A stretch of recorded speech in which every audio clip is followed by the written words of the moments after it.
Vamos falar rapidamente aqui sobre o Bitcoin. Eu tive que fazer esse vídeo aqui. Eu estou numa cafeteria aqui nos Estados Unidos, aqui em New England e Massachusetts. E eu preciso falar em relação a isso que está acontecendo. Hoje nós estamos em fevereiro, dia 11 de fevereiro de 2026. E o que acontece em relação ao Bitcoin? Está todo mundo assustado.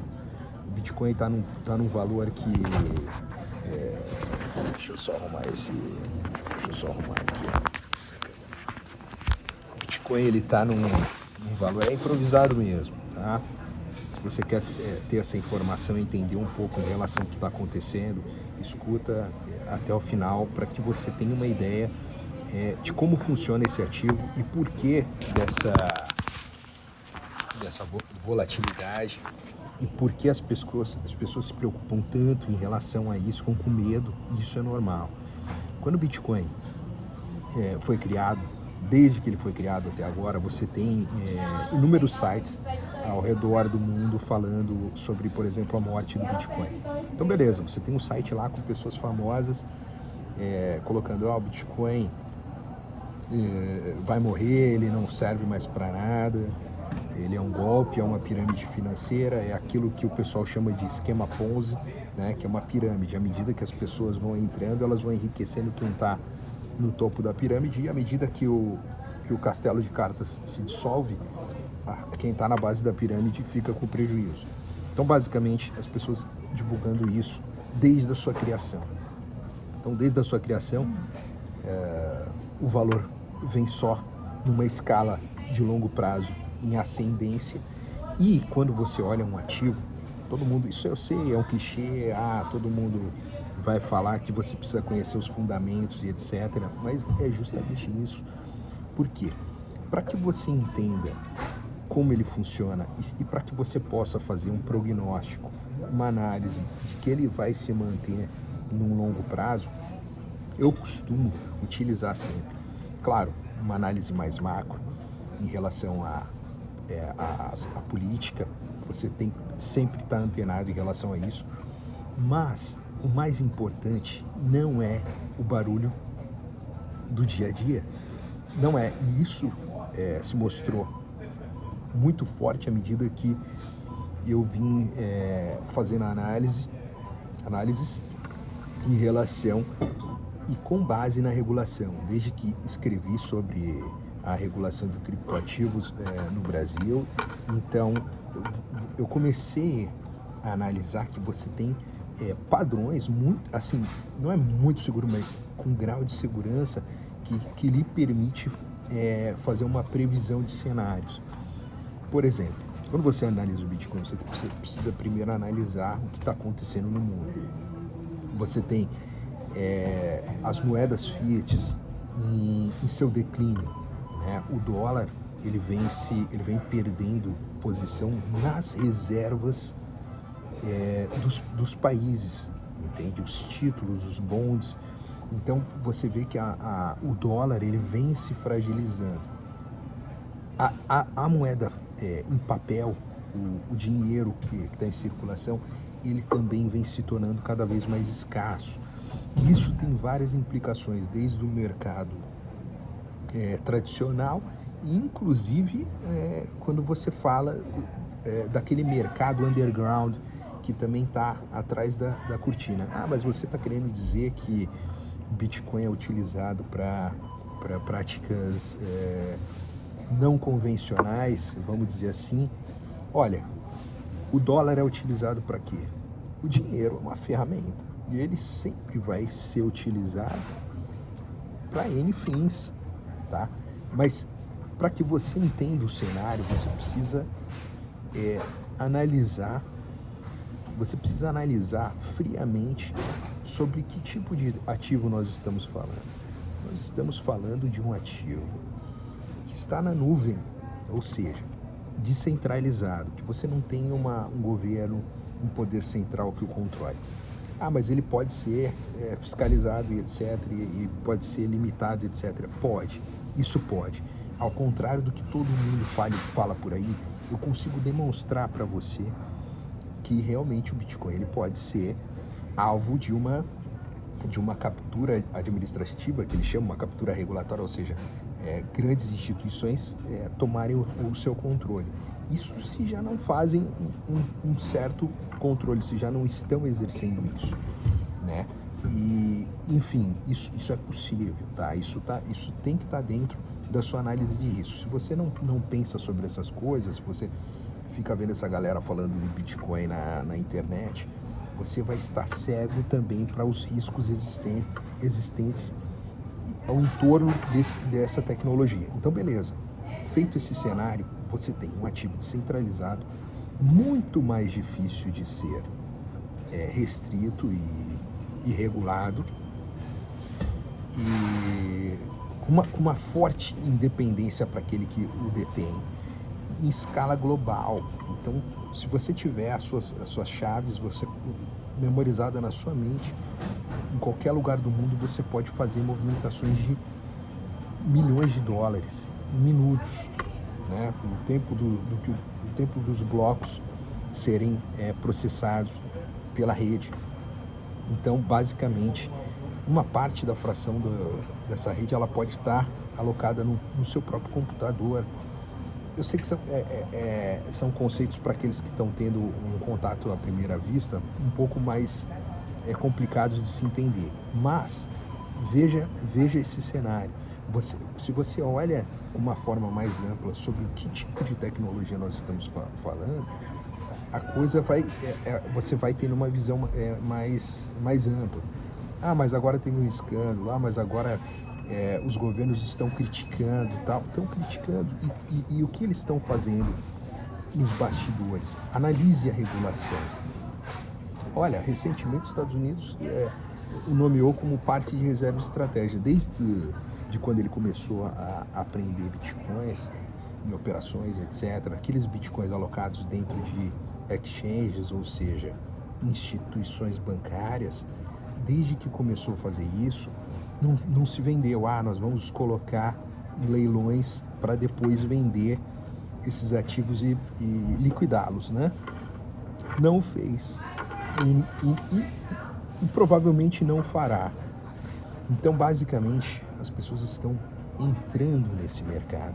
Os bancos tradicionais, eu fui em reuniões em 2023, 2022, reuniões onde players bancários já estavam se reunindo com reguladores para entender como é que eles iam fazer.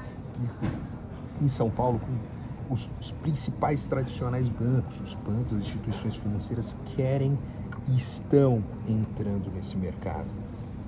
Então, por que isso? Porque o mundo está em transformação. Então, os meios de pagamento estão em transformação. Concorre com isso as chamadas as moedas dos bancos centrais, que são moedas digitais que eles estão querendo implantar com alto grau de controle, né, que são as moedas bancárias. Então, que ainda não foram implantadas, mas que elas tendem a seguir um modelo chinês de crédito social, do que eles chamam de dar inteligência ao dinheiro, de controlar muito mais só com base naqueles chavões que todo mundo diz. O dinheiro precisa ser controlado por causa de corrupção, lavagem de dinheiro e etc. Vamos colocar controle e etc. Mas o que você faz quando você estabelece um controle tão rígido? É isso mesmo que você acaba combatendo? Isso é uma questão que a gente precisa discutir mais a fundo para que você entenda o que esse tipo de regulação, no final das contas, acaba trazendo, né? Que, na verdade, no fundo, você observa um controle planificado e, né, das operações e etc. E sem, no fundo, coibir aquilo que deveria ser a proposta final. Em outras palavras, não combate aquilo que se propõe a combater. Ao contrário, regula toda a sociedade, coloca toda a sociedade num controle muito forte. Mas enfim, esse não é um tema que eu vou explorar agora, porque eu quero falar em relação a essa questão dessa volatilidade.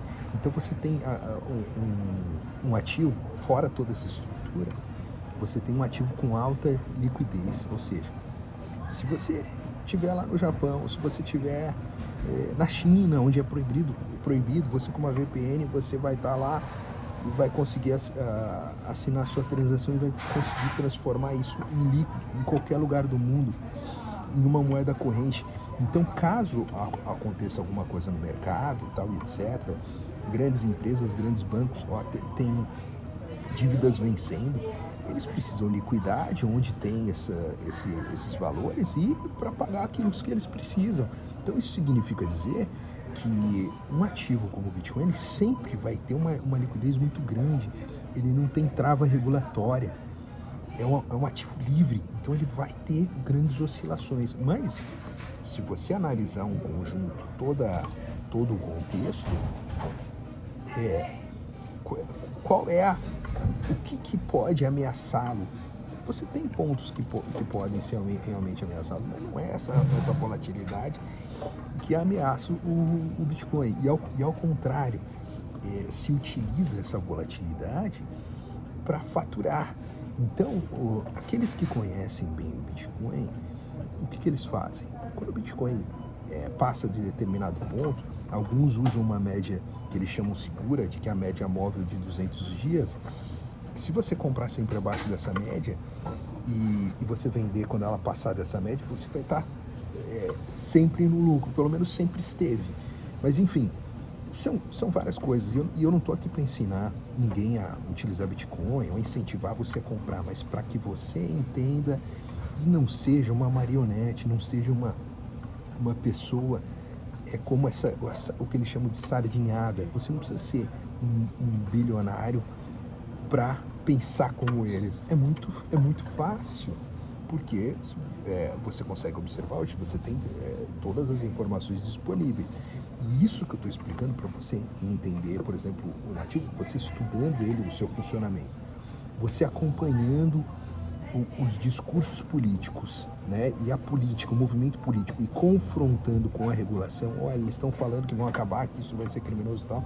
Observe a evolução da regulação. A regulação está sendo restritiva ou ela tá acomodando essa tecnologia, etc? Não, ela está acomodando. Observe o Bitcoin. Quais são os movimentos que de fato estão ameaçando ele?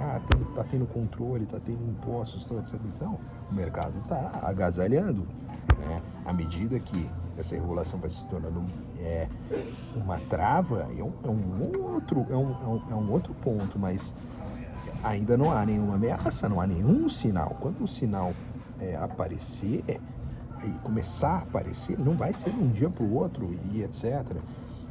Essa situação, e se for, você vai ser em uma jurisdição. O mundo inteiro não vai determinar isso automaticamente, porque você tem um ativo em nuvem. Esse é o poder dele frente ao cenário atual. Então, basicamente, pessoal, esse vídeo é mais para falar sobre esse momento e sobre essa questão, para que as pessoas tenham um mínimo de segurança. A maior parte das pessoas que tá estourando o Bitcoin, agora eu quero comprar porque eu quero ficar rico e etc. Todo mundo quer ficar rico, mas não pode ser tão bobo a esse ponto. E o mercado é assim, o mercado leva dinheiro dessas pessoas, porque quando ele está numa tendência de subida, olha, todo mundo começa a olhar aquilo, mas e é natural. Se você olha, observa um movimento de subida, você precisa ver se aquilo tem um fundamento ou não, e é natural. Só que o Bitcoin, como ele já tem um certo tempo, e se você passa a estudá-lo, você vai entender que não é algo que vai te deixar milionário. Até pode. Tem várias pessoas que ficaram milionárias com o Bitcoin, mas a tendência é cada vez ele trazer uma remuneração menor se você observar a sua volatilidade. Mas eu estou para te dizer que ainda nós teremos muita volatilidade do Bitcoin por causa da sua natureza. Então, é basicamente isso. Se você acredita nessa tecnologia, que eu acho muito interessante, você deve apoiá-la, né? E como que você vai apoiá-la? você vai se expor a ela. E isso, obviamente, não é uma recomendação de investimento e não é nada em relação a isso. Eu falo sobre o Bitcoin porque eu estabeleço suporte jurídico para proteção de ativos. Então, como eu sou advogado brasileiro, sou pesquisador aqui nos Estados Unidos, e eu falo sobre criptomoeda já há bastante tempo, e como eu pesquiso a regulação internacional para quê? Para que a gente entenda saídas e proteções com base em análise de risco, em uma série de outros critérios que vão fazer a mobilidade do teu capital, a descentralização, como a ideia do próprio Bitcoin, para que você consiga acomodar essa proteção fora das fronteiras. Por exemplo, quem está em América do Sul, não importa a jurisdição, Uruguai, Paraguai, etc. Pô, legal, você ter offshore, você ter proteções internacionais, isso é ótimo, já é um ponto de proteção. Só que proteção jurídica é sempre feita em camadas, como se fosse uma cebola, né? Quando você fala em VPN e tal, em segurança, né, em Redditor e tal, etc., geralmente você vê uns desenhos de cebola que são camadas. Então você consegue estabelecer, eu faço esse paralelo, camadas de proteção. Por exemplo, hoje é muito fácil você estabelecer proteção internacional e por que não expandir seu negócio para fora também do país, né? Você não precisa necessariamente, por exemplo, estar aqui nos Estados Unidos para negociar aqui. Então você tem várias possibilidades. Mas basicamente, pessoal, o vídeo foi para falar em relação a essa volatilidade do Bitcoin e como isso tem assustado as pessoas. Eu tenho escutado mais tanta bobagem em relação a isso, então eu venho aqui trazer esse vídeo e até como forma de registrar essas informações e ficar livre aí para quem quiser assistir, compartilha com quem quer entender o mínimo ali, é bem básico, só uma conversa, estou numa cafeteria, não tem como eu fazer um trabalho aqui técnico, só marquei umas 2, 3 notas aqui só para a gente poder conversar em relação a isso. Tá ótimo? Um forte abraço. Alan Marx, advogado.